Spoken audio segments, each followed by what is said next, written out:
हर हर महादेव। देवों के देव महादेव जी के चरण में प्रणाम करती हूँ, मेरा प्रणाम स्वीकार हो। माता गौरा पार्वती के चरण में प्रणाम करती हूँ, मेरा प्रणाम स्वीकार हो। गणपति ललनवा के चरण में प्रणाम करती हूँ, मेरा प्रणाम स्वीकार हो। माता और पिताजी के चरण में प्रणाम करती हूँ, मेरा प्रणाम स्वीकार हो। सब गुरु भाई बहनों के चरण में प्रणाम करती हूँ, मेरा प्रणाम स्वीकार हो। सब देवी देवताओं के चरण में प्रणाम करती हूँ, मेरा प्रणाम स्वीकार हो। गुरु भाई बहन, मैं एक कथा सुनाने जा रही हूँ। इस कथा को पूरा सुनिए और रहस्य जानिए। आधी नहीं, आधी सुनने में शिव गुरु का अपमानित होती है और पूरा सुनने में ज्ञान होती है। इसलिए कथा को पूरा सुनिए और रहस्य जानिए। हर हर महादेव, घर घर महादेव। गुरु भाई बहन, एक जंगल में एक बहेलिया रहता था। एक बहेलिया रहता था, वो प्रतिदिन शिकार करने जाता था। उसका घर भी जंगल में ही था। प्रतिदिन शिकार करने जाता था। जब शिकार करके लाता था तो उसके घर भोजन बनता था। उसी से अपना बच्चे को परवरिश करता था। शिकारी शिकार करता था और शिकार करके लाता था, सब जीव जंतु को मारता था। एक दिन का बात है कि महाशिवरात्रि का दिन था। फागुन मास कृष्ण पक्ष तृतीया त्रयोदशी के दिन महाशिवरात्रि व्रत मनाई जाती है। तो महाशिवरात्रि का दिन था। एक बेल का पेड़ था। बेल का पेड़ था, बेल का वृक्ष था और नीचे शिवलिंग था। शिवलिंग जो था वो पत्ता से ढका हुआ था। पत्ता से ढका हुआ था, सूखी पत्ता से। और ये जो शिकारी था, वो शिकारी बेचारा शिकार करता था। वहां पे एक तालाब था। तालाब के किनारे एक हिरन आई पानी पीने के लिए। तो ये जो शिकारी था, वो दिन भर से एक भी शिकार नहीं मिला था। रात्रि बीत गया था। जल इसे अपना डब्बे में भर के जल रख ले था, रख के और पेड़ में टांग दिया था। जल जब इसको जरूरत पड़ता था तो पीता था। जब इस शिकारी का वो डब्बा डोलता था तो उससे पानी थोड़ा छिलकता था। तो एक हिरन आई। हिरन आई नदी के किनारे और पानी पी रही थी। तभी ये जो शिकारी था उस पे अपना तीर कमान साध दिया। वो जो हिरन थी और मुड़कर देखी तो देख रही है कि एक शिकारी पेड़ पे है और अपना तीर कमान चलाने वाला है, उसका जीवन लेने वाला है। वो बेचारी हिरन कहती है, अरे भाई रुक जाओ, अभी मुझे मत मारो, पानी तो पीने दो। वो बेचारी ये शिकारी रुक गया। शिकारी रुक गया और बेचारी पानी पी ली। पानी पीकर और तालाब से बाहर आई और आकर कहने लगी, जैसा ही हाथ कमान कसा तो इसका हाथ से बच गया। जल गिर गया भगवान जी पर और पत्ता जो था बेल का पत्ता, वो पत्ता भी टूट के और भगवान जी के शिवलिंग के ऊपर गिर गया। जल भी गिर गया। एक पूजा हो गया। दिन भर भूखा था, रात्रि का समय बीत गया था। एक पूजा हो गया। ये जो बेचारी हिरन थी वो बोली कि अरे भाई, मुझे मार के क्यों मारना चाहते हो? कितना निर्दयी क्यों तुम हो? ये कहता है बहेलिया शिकारी, अरे हिरन रानी, तू नहीं जानती हो, तुझे मारेंगे और मारकर अपने बच्चे को भोजन बना कर देंगे। मेरा बच्चा जी भर के खाएगा, मेरा बच्चा भूखा है। ये हिरन कहती है, भैया ये खुशी का बात है, मेरा जीवन किसी को काम में आ जाए तो इससे बड़ा क्या हो सकता है। लेकिन मेरा 2 बच्चे हैं, उस बच्चे को अपने पति पर सौंप के आएंगे, उसके बाद मुझे खा जाना, मार देना, हम अपना जीवन को हवाले कर देंगे। ये जो शिकारी है वो कहता है कि नहीं, तुम पे कौन भरोसा, कौन विश्वास, नहीं आएगी। ये कहती है जो झूठा बोले वो पापी, आज महाशिवरात्रि का दिन है, हम झूठा नहीं बोल सकते हैं। हम 4 पैर वाले हैं तो क्या झूठा बोलकर जा सकते हैं? नहीं, हम सत्य वचन बोलते हैं। ये शिकारी छोड़ दिया, शिकारी छोड़ दिया और अपने बच्चे के पास अपने पति के कहने गया। तब तक उसका पति भी घर वहाँ नहीं था जहाँ रहते थे उनके बच्चे हिरन का। उसका पति भी पानी पीने आया, जो हिरन था हिरना, तो वो भी पानी पीने आया उसी तालाब में। और ये जो शिकारी था वो बेल के ब्रिज पर चढ़ा हुआ था और जल ले फिर कमान अपना साधा उसको मारने को लिए, तो फिर हाथ बच गया, तो फिर भगवान जी पे जल गिर गया और पत्ता भी गिर गया। 2 पूजा हो गया, 2 पूजा हो गया। और ये जो हिरन था वो देखा कि अरे मुझे कोई मारने वाला है। ये कहता है हिरन, अरे भाई तू क्यों मुझे मारना चाहते हो? क्यों मारना चाहते हो बताओ? मुझे पानी पीने दो, ऊपर आने दो। ये बोला ठीक है, पानी पी के ऊपर आओ।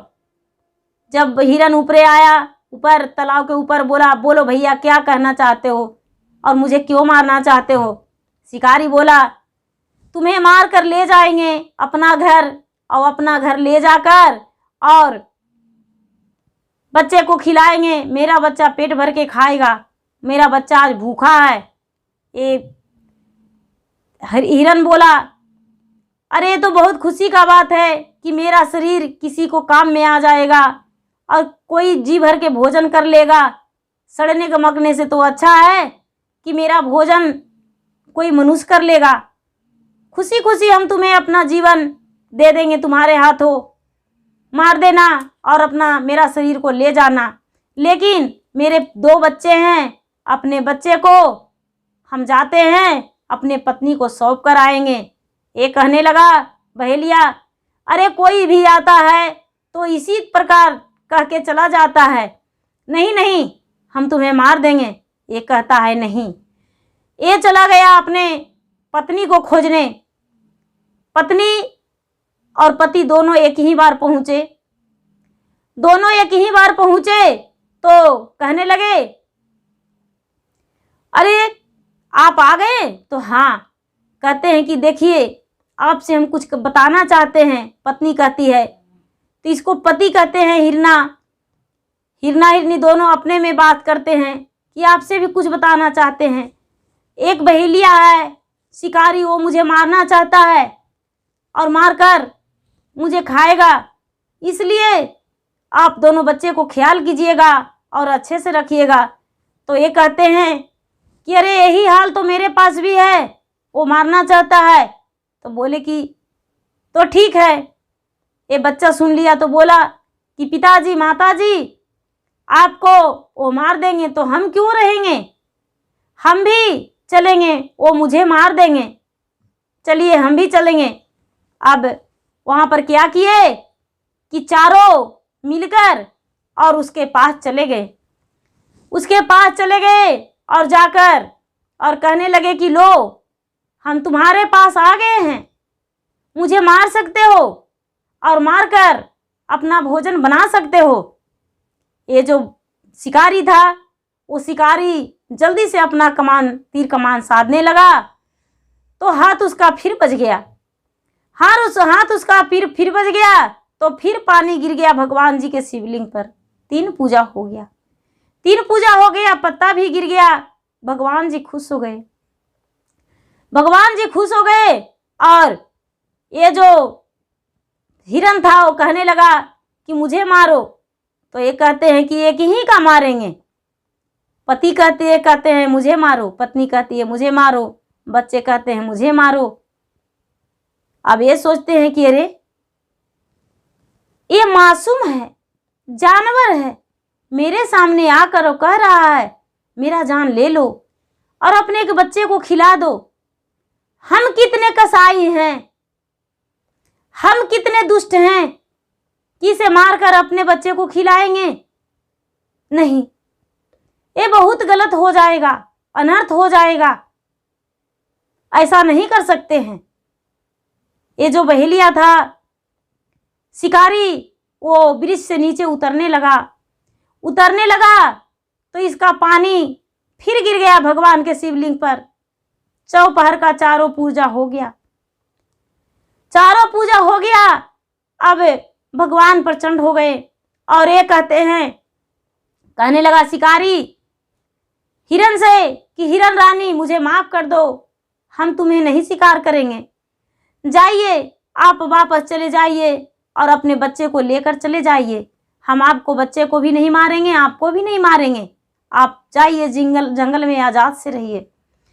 भगवान दर्शन दे दिए और कहने लगे कि जाओ, तूने भली भांति और सच्चे निर्मल मन से भगवान का पूजा किया है, तूने एक शिकारी है तो क्या, तूने चौपहर का पूजा कर दिया है, तूने बेलपत्र चढ़ाया और तूने जल चढ़ाया, धोखे से ही तेरे हाथ से गिरा है शिवलिंग पे, लेकिन गिरा है, इसीलिए तुम्हारा पूजा संपन्न हो गया। सारा पाप धुल जाएगा तुम्हारा आज के दिन, क्योंकि जितना पाप किया था वो सारा पाप तुम्हारा पूजा से धुल गया। अब तुम्हारा जीवन में खुशियां ही खुशियां आएगा। जाओ अपना खुशी जीवन बिताओ और मेहनत करो और खाओ, तुम्हारा दिन दुगना रात चौगुना धन बढ़ेगा। जाओ। ये जो बहेलिया था वहाँ से चल दिया तो आते आते उसको रास्ते में 2-4 पैसे पड़े मिले, वो लेकर आया, उससे अपना घर का चावल दाल जो भी इत्यादि सामान लेकर आया, अपने पत्नी को दिया, उसके पत्नी भोजन बनाई और भोजन बनाकर और अपने बच्चे को और अपने पति को खिलाई। और उस दिन से बहेलिया मेहनत करने लगा, शिकार करना छोड़ दिया। वो जो शिकारी था वो शिकार करना छोड़ दिया और मेहनत करने लगा। उसका घर भी धन हो गया और सुखी जीवन बीतने लगा, मेहनत करने लगा। भगवान ज्ञान दे दिए और भगवान धन भी दे दिए। उस जो शिकारी था वो सुखी जीवन बिताने लगा। हे महादेव, हे भोलेदानी, हे ओगरदानी, आप देवों का देव महादेव हैं। जैसे उस बहेलिया पे दया किए, जैसे उस हिरन पे दया किए, उसी तरह सब पे अपना दया बरसाइए। और उनकी जीवन जाने वाला था, लेकिन फिर भी आपका कृपा से उसका प्राण नहीं गया, वो चारों प्राणी स्वच्छ और सुरक्षित रह गया। उसी तरह सब पे अपना दया बरसा के कृपा करके महादेव और सुरक्षित रखिए और स्वच्छ रखिए महादेव, और अपना दया बरसा के रखिए। जैसे कि वो जो बहेलिया था शिकारी, वो शिकार करना चाहता था और शिकार करता था और अपना गुजर बसर करता था, लेकिन उसके घर धन हो गया और सुखी जीवन बीतने लगा। ठीक उसी तरह सबका सुखी जीवन बीते और सब खुश रहे। हर हर महादेव, घर घर महादेव।